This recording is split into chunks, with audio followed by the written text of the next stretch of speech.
আৰু ইয়াৰ উদ্দেশ্য হ'ল বিশ্ব ভাতৃত্ববোধৰ কাৰণে আমি দোৱা মাগিম। দুখীয়া মানুহে নাখায় কি কষ্ট কৰে সেইটো বুজাৰ কাৰণে ইছলাম ধৰ্মত এইটো এটা ভাল নিয়ম।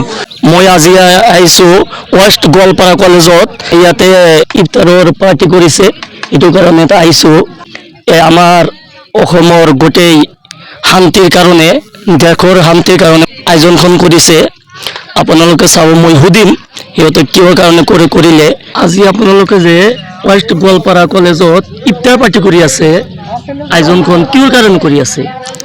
ধন্যবাদ। আসসালামু আলাইকুম।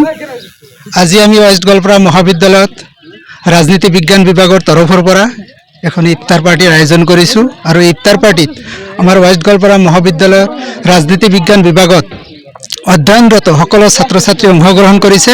আজি আমাৰ ইফতাৰ পাৰ্টিৰ মূল উদ্দেশ্য হ'ল আজি এই ইফতাৰ পাৰ্টিৰ যোগেদি আমি গোটেই বিশ্ব ভাতৃত্ববোধ হকে আমি দোয়া কৰিম আৰু আমাৰ ছাত্ৰ ছাত্ৰীৰ মংগলৰ কাৰণে দোয়া হ'ব।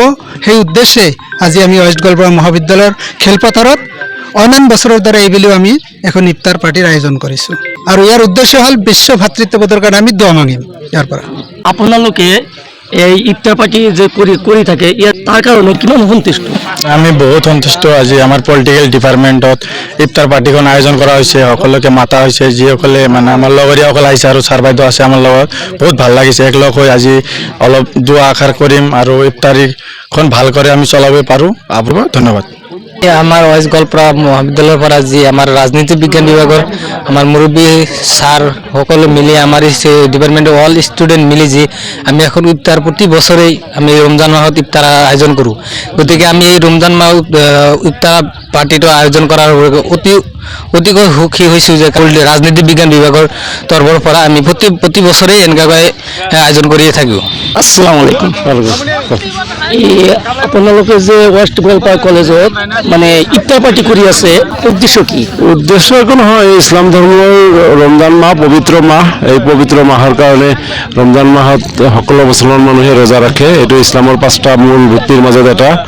আৰু ৰমজান মাহটো ত্যাগৰ মাহ। ইয়াত মানুহে ত্যাগ কৰে, মানে ৰমজানত ৰোজা ৰাখি কেৱল খোৱা বন্ধ কৰাই নহয়, চকুৰ ৰোজা আছে, হাত ভৰিৰ ৰোজা আছে, বিবেকৰ ৰোজা আছে। গোটেইখিনি মানুহ মানে সকলো বস্তু ত্যাগ কৰি ধৰ্মৰ নামত আল্লাহৰ ওচৰত সমৰ্পণ কৰি দিনটো পাৰ কৰে। বেলি উঠাৰ আগৰ পৰা বেলি মাৰ যোৱালৈকে একো নাখায়। এই যে সুন্দৰ এটা নিয়ম, এই নিয়মটো বৈজ্ঞানিকভাৱে আজিকালি বৈজ্ঞানিক দৃষ্টিতে এই নিয়মটো ডাক্তৰসকলে, চিকিৎসকসকলেও এইটো মানি চলে, তেওঁলোকেও কৰিছে। বিভিন্ন ধৰ্মতো উপবাস ছিষ্টেম আছে, হিন্দু ধৰ্মতো উপবাস যেনেকুৱা আছে, ঠিক নিয়ম নীতি অলপ বেলেগ হ'লেও প্ৰায় একেধৰণৰ নাখাই থকাৰ যিটো নিয়ম, এইটোৱে আমাৰ ৰোজাৰ লগত সেইটোৰ লগত মিল আছে।